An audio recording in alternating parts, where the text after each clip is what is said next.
He allows I might be capable of doing. Do you go out with friends?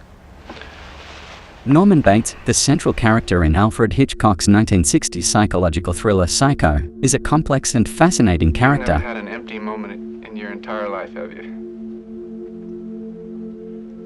Only my share. In the film Psycho, Norman Bates is portrayed as a deeply disturbed and repressed individual who runs a secluded motel with his overbearing mother, Norma Bates.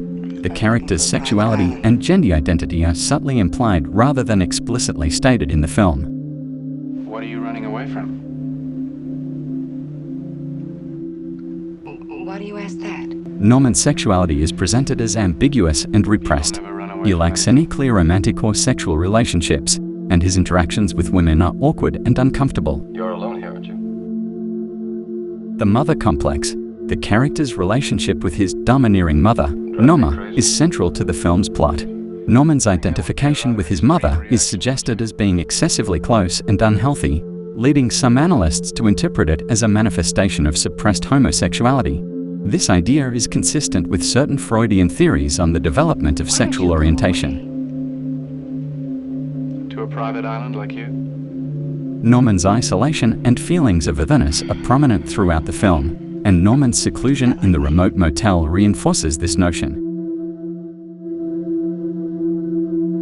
Alfred Hitchcock, the director, often used subtext and visual storytelling to hint at queer themes without overtly stating them. During the early 1960s, discussions of sexuality were heavily censored in mainstream media, and portrayals of LGBTQ+ characters were often coded or implied rather than openly addressed. I think that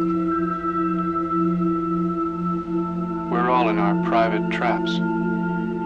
While there are valid arguments supporting the interpretation of Norman Bates as a queer character, it is also essential to recognize that the character's complexity and psychological issues extend beyond his sexual orientation or gender identity. Norman Bates is primarily portrayed as a disturbed and troubled individual, and his queerness, if present, is just one aspect of his character.